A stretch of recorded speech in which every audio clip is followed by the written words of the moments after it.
Hi guys, welcome back to my channel. இன்னைக்கு நம்ம சேனல்ல saree pleating and ironing video தான் நம்ம பார்க்க போறோம். First saree pleat பண்றதுக்கு நம்ம பல்லு portion எடுத்து நம்ம வந்து pleat பண்ணிக்கலாம். saree pleat பண்ணும்போது நமக்கு எல்லா pleatsம் ஒரே அளவுல இருக்கணும்னு அவசியம் இல்ல. ஏன்னா ஒரு சில sareeக்கு வந்து அது வந்து கரெக்ட்டா வரும், சில sareeக்கு வந்து கரெக்ட்டா வராது. Front pleat and back pleat மட்டும் ஒரே மாதிரி ஒரே சைஸ்ல இருக்கா அப்படிங்கறது பாத்துக்கங்க அளவு. ஏன்னா சில சாரீஸ்க்குலாம் நம்ம வந்து ப்ளீட்ஸ் வந்து குட்டியாக எடுப்போம். அப்போ வந்து உள்ளே இருக்க ப்ளீட்ஸ் வந்து நம்மளுக்கு கரெக்டாக இருக்கணும்னு அவசியம் இல்லை. ஃப்ரண்ட் அண்ட் பேக் ப்ளீட் மட்டும் கரெக்டாக ஒரே அளவில் இருக்கான்னு செக் பண்ணிக்கோங்க. இப்போ ப்ளீட் எடுத்து பின் பண்ணதுக்கப்புறமா ஒரு பெரிய பின் ஒன்று எடுத்துக்கோங்க. எடுத்துகிட்டு ஏற்கனவே பின் பண்ணி வச்சுருக்கோம் இல்லைங்களா, அதில் வந்து அந்த பின்னை வந்து போட்டுருங்க.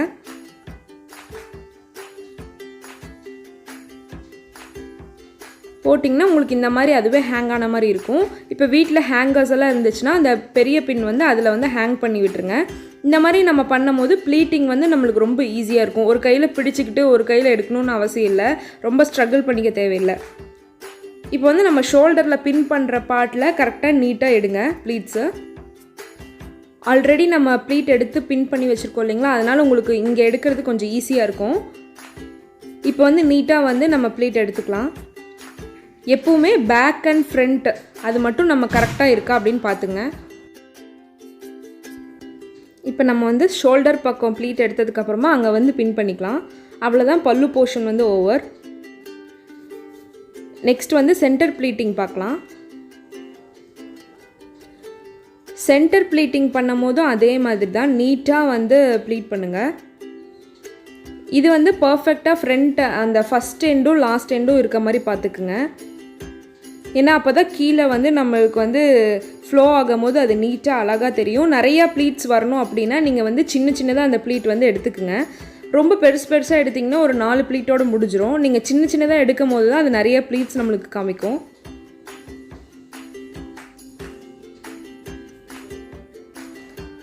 இப்போ இதையும் நம்ம பின் பண்ணிக்கலாம். இப்போ அயனிங் பார்த்திங்கன்னா நம்ம வந்து பல்லு போர்ஷன்லேருந்து ஸ்டார்ட் பண்ணிடலாம். ஏற்கனவே ப்ளீட் எடுத்து வச்சுருந்த பல்லு போர்ஷனை நீட்டாக அரேஞ்ச் பண்ணி அயன் பண்ணுங்கள். நல்லா கொஞ்சம் ப்ரெஸ் பண்ணி அயன் பண்ணுங்கள். அப்போ தான் ப்ளீட் வந்து அசையாமல் அப்படியே நிற்கும்.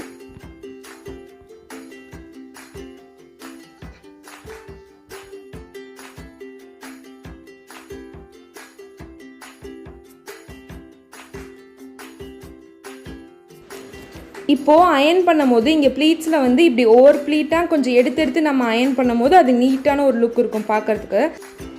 இதுக்கு வந்து கொஞ்சம் டைம் எடுக்கும், இருந்தாலும் இந்த மாதிரி நம்ம பண்ணி போடும் போது நீட்டாக இருக்கும். ப்ளீட்ஸ் வந்து கலையாமல் அப்படியே ஒரு சேர நிற்கும். நெக்ஸ்ட்டு அதே மாதிரி கொஞ்சம் கொஞ்சமாக எடுத்து அயன் பண்ணிடுங்க.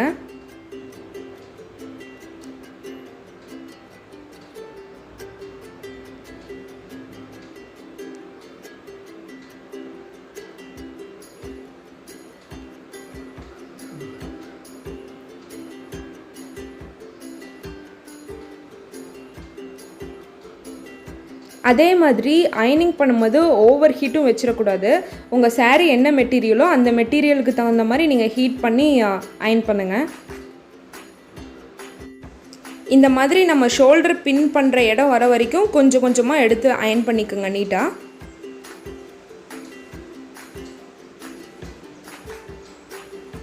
நெக்ஸ்ட் வந்து நம்மளோட ஃப்ரண்ட் போர்ஷன் வரும்போது ஏற்கனவே ப்ளீட் பண்ணி வச்சுருக்கறனால அந்த ப்ளீட்டெல்லாம் நீட்டாக எடுத்து நம்ம எப்படி saree வந்து ட்ரேப் பண்ணுவோமோ அந்த மாதிரி வச்சு அயன் பண்ணுங்கள். இப்போ எப்படி மேலெல்லாம் நம்ம வந்து அந்த ஃபோல்டிங் மாதிரியே அயன் பண்ணுவோம் அதே மாதிரி இங்கே அயன் பண்ணிடக்கூடாது. ஏன்னா அப்புறம் வந்து நம்ம ப்ளீட் எடுக்கும் போது அது வந்து நீட்டாக தெரியாது. அதனால் நம்ம saree ட்ரேப் பண்ணுற மாதிரி வச்சு அதுக்கப்புறம் மேலே அயன் பண்ணுங்கள்.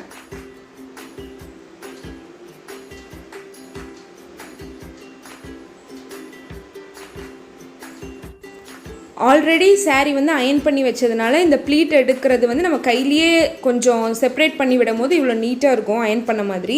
அதுக்கப்புறம் நம்ம வந்து அயன் பண்ணும் போது அது வந்து ரொம்ப பர்ஃபெக்டாக இருக்கும் ப்ளீட்ஸ் எல்லாம். இப்போ பாருங்கள், நல்லா பர்ஃபெக்டாக இருக்குது ப்ளீட்ஸ் எல்லாம்.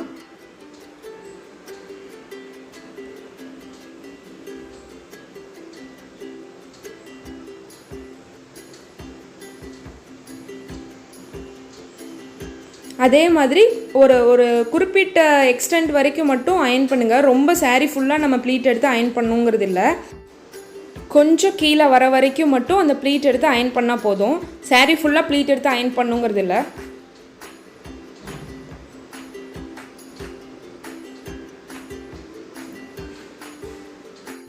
இப்போ மேலே வந்து நம்ம அயனிங் முடிச்சாச்சு. இப்போ கீழே சென்டர் ப்ளீட் வந்து நம்ம எடுத்து அயன் பண்ணிடலாம். சென்டர் ப்ளீட் நம்ம எடுத்து வச்சுருக்கோம் இல்லைங்களா, அதை எடுத்து நடுவில் ப்ளேஸ் பண்ணிக்கோங்க.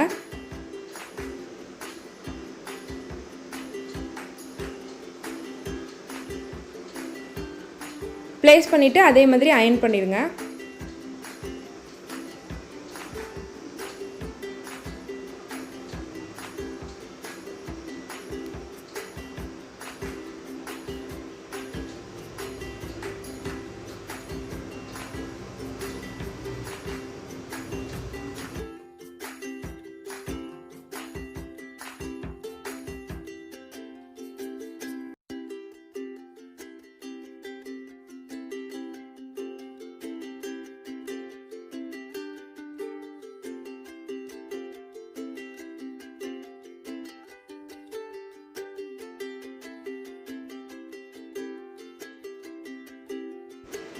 நல்லா ஃபுல் லென்த்தும் சாரியை வந்து நீட்டாக அயன் பண்ணிடணும். டாப் எண்ட் பாட்டம் எண்ட் எல்லாமே நீட்டாக அயன் பண்ணிடுங்க.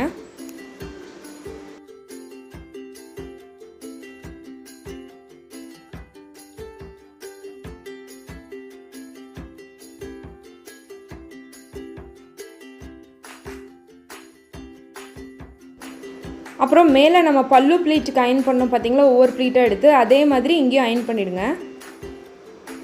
இது அயன் பண்ணுறதுக்கு ஈஸியாக தான் இருக்கும். ஏன்னா ஃபுல்லாக நம்ம வந்து ஃபஸ்ட்டே அயன் பண்ணிட்டோம் இல்லைங்களா, அதனால் இப்போ தனித்தனியாக எடுத்து ப்ளீட்டு அயன் பண்ணுறதுக்கும் ரொம்ப ஈஸியாக தான் இருக்கும்.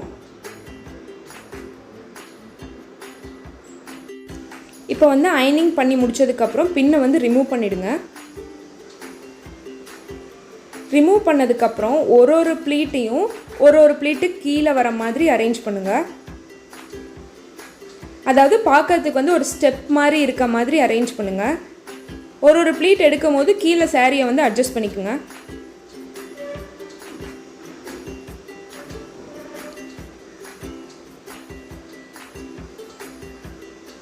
சென்டர் ப்ளீட்ஸ் எல்லாமே ஒரே மாதிரி இல்லாமல் இந்த மாதிரி கொஞ்சம் கொஞ்சமாக அடுக்கடுக்காக நம்ம வைக்கும் போது அந்த ப்ளீட்ஸ் வந்து சாரியோட பார்க்குறதுக்கு ரொம்ப நீட்டாக தெரியும்.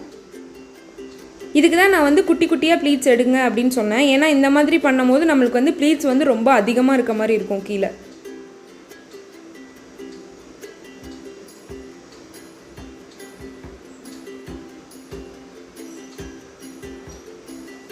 இந்த மாதிரி எடுத்திங்கன்னா இந்த மாதிரி ஒரு அழகான ஒரு ஸ்டெப்பாக இருக்க மாதிரி தெரியும். நெக்ஸ்ட்டு அதையும் நீட்டாக அரேஞ்ச் பண்ணிவிட்டு அயன் பண்ணிவிடுங்க.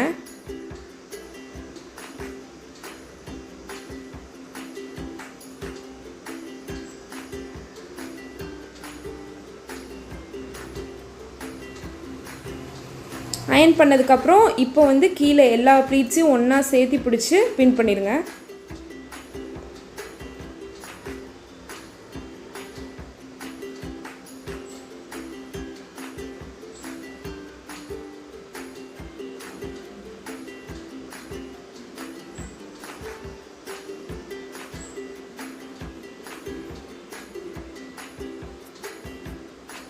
நம்ம ரொம்ப அயன் பண்ணுறதுனால அயனிங் ஹீட் வந்து நம்ம வந்து கொஞ்சம் கான்ஷியஸாக பார்த்துக்கணும். ரொம்ப ஹீட் பண்ணிடக்கூடாது. நம்ம என்ன சாரீ யூஸ் பண்ணுறோமோ அந்த சாரீக்கு தகுந்த மாதிரி தான் ஹீட் யூஸ் பண்ணணும். நெக்ஸ்ட்டு நம்ம டாப்பில் பண்ண மாதிரி பாட்டம்லேயும் எடுத்துகிட்டு நீட்டாக அந்த ஸ்டெப் மாதிரி ப்ளீட்டை வச்சு அயன் பண்ணிடுங்க.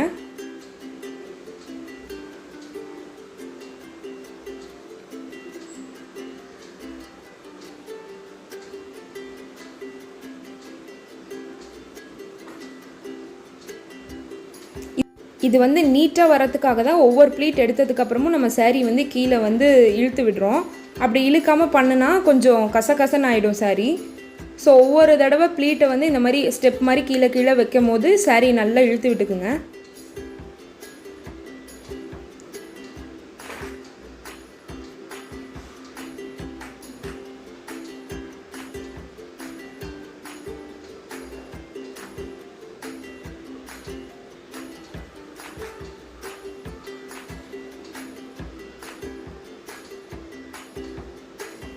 இப்போது கீழே பாட்டம் பண்ணதுக்கப்புறம் சென்டரில் வந்து கொஞ்சம் நீட்டாக வச்சுக்கோங்க ப்ளீட்ஸ் எல்லாம். ஏன்னா கொஞ்சம் கலைஞ்ச மாதிரி இருக்கும், அதையும் நீட் பண்ணிக்கோங்க.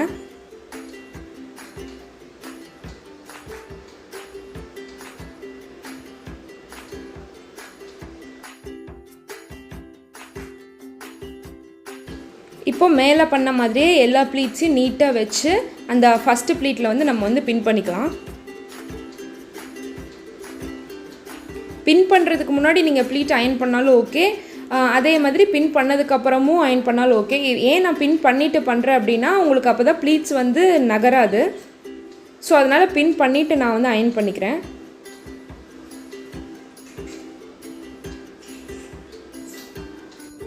அவ்வளோதான். அங்கே பின் பண்ணி முடிச்சதுக்கப்புறம் எல்லாத்தையும் நீட்டாக அயன் பண்ணிக்கோங்க.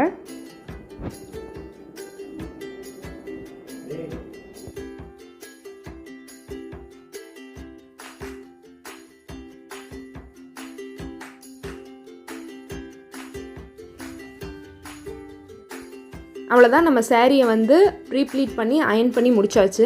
இந்த மாதிரி அயன் பண்ணி சேரீ வந்து ட்ரேப் பண்ணுறதுனால ரொம்ப பர்ஃபெக்டாக இருக்கும். ஒரு ஃபங்க்ஷனுக்குலாம் நம்ம போகும்போது இந்த மாதிரி நம்ம அயன் பண்ணி கட்டிட்டு போகும்போது ரொம்ப நீட்டாக ஒரு லுக் இருக்கும்.